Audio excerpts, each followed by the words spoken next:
what is going to be your car campaigning on from here on out? Because I don't think we've talked about So that yet. yeah, so the new car that we're campaigning for this year, if we get the race, is a 2000 S15. So Nissan Silvia S15.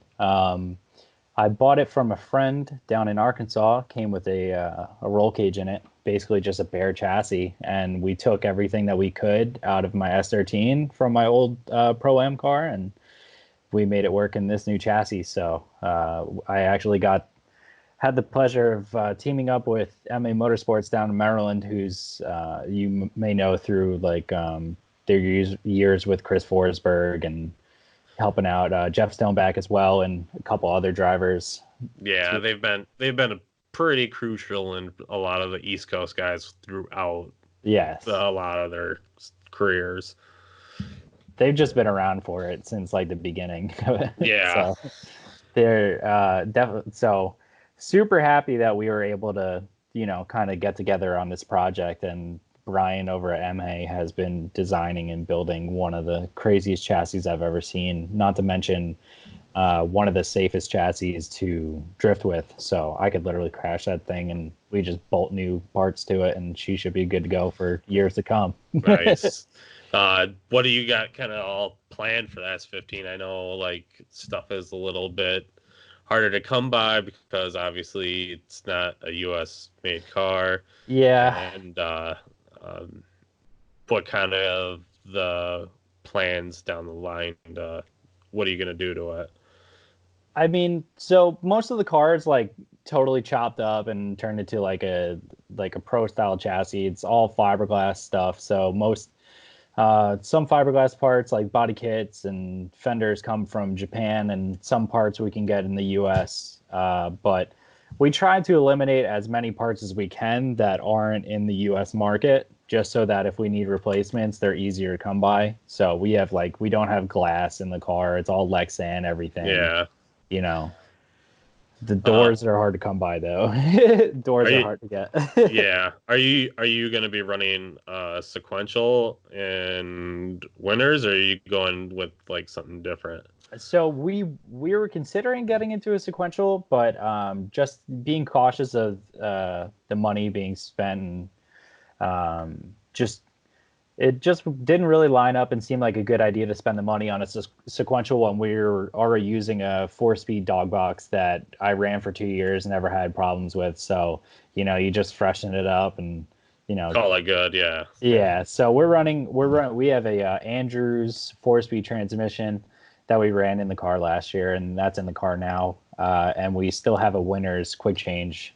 That was actually the Winner subframe was made by MA, and I bought it a couple years ago.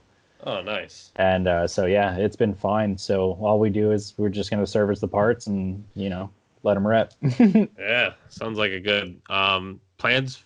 Now, plans I want to know is body wise. Are you gonna keep it very stylish and going from here on out, and keep the kind of that black kind of look going?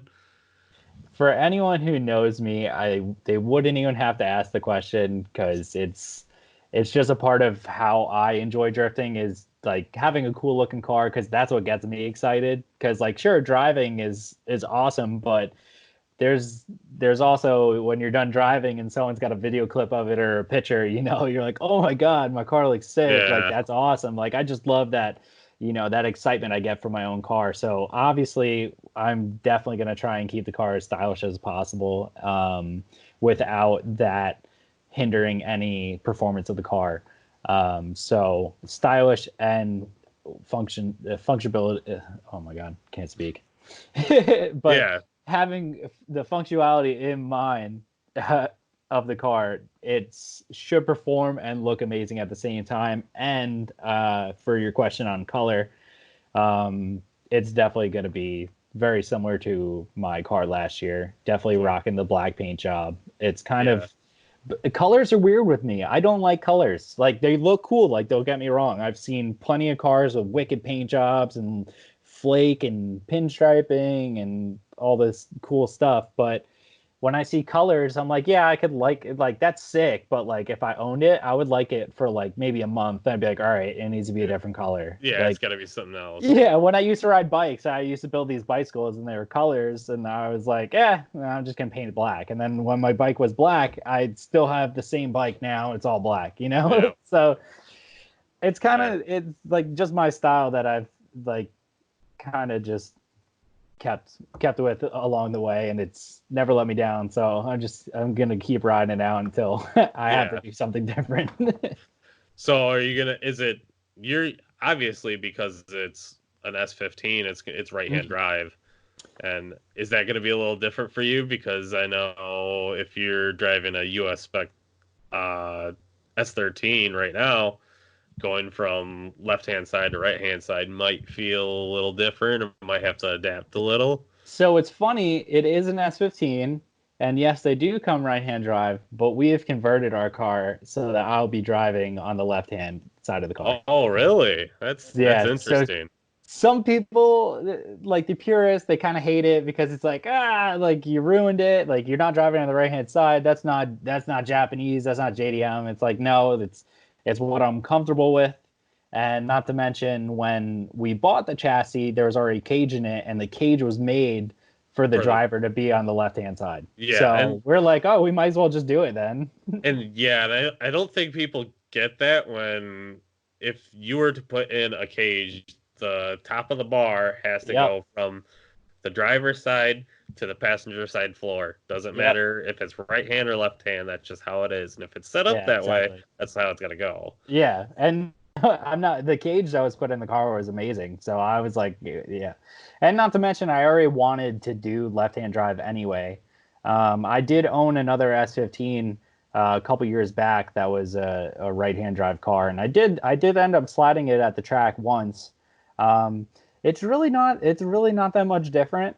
It's really not weird. I'd say the only thing, if anyone was wondering what it's like swapping from side to side, is shifting into third gear is horrible because you go from second gear and you go to bang third, especially if you're trying to go fast. You'll be in second gear, you go to bang third, and you just put in fifth, and you're like, whoa, just Yeah.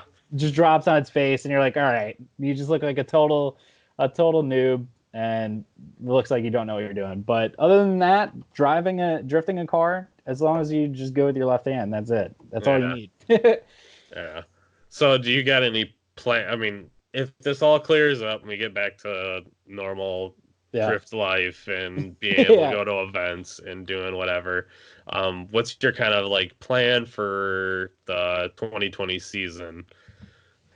So 2020, it's obviously our main focus is all on Pro 2 this year. So obviously, if we get to go racing, we'll be in Orlando end of May, and then thereon we'll be at Englishtown, St. Louis, and then Sonoma, California. So that's the main focus. That's what I'm going to put. That's what I'm putting most of my time and all the time I pretty much have into that. Except for now, we're kind of like everything's slow and everything's weird because there's no definite answer yet of what's going on. So no one really knows what to do. So we're in a weird situation now. But if we get to go racing, you'll see us at Pro 2 Yeah, at all the yeah. events. And the first event is Orlando, but what month is it? Like April? No, May? I think it's the end of May. I think it's through the 28th to the 30th. Okay. Yeah, Yeah. So hopefully by then everything's kind of cleared up. And yeah, that'd be great. the only event to get written off would be Long Beach, but I think a lot of people don't really care about Long Beach except for it's a good watch because you can Yeah, watch a lot of fucking wrecks. it's a huge yeah. I mean, if you're really interested in watching Rex, I mean, I don't just go to Demolition Derby, but um, Long Beach it's a special thing because it's literally the city of Long Beach. You're racing on the street, Yeah. and they make a track there, and it's kind of iconic. And not to mention you're racing there the same weekend or same time frame as like real race cars and stuff like Yeah. that. That's exciting, but yeah, I think a lot of people are really bummed out about it. I saw a lot of things that were posted up by FD and talking to the Pro 1 drivers, and everyone's bummed out about it, but everyone's just going to make it the best of the situation. I'm sure there's a lot of pro drivers who kind of just wipe the sweat off their forehead because now they have time to finish their car Yeah, and yeah, comfortable before the season starts. So, I mean, for those guys, I'm happy for them because, maybe we'll see crazier competition once we get to go racing.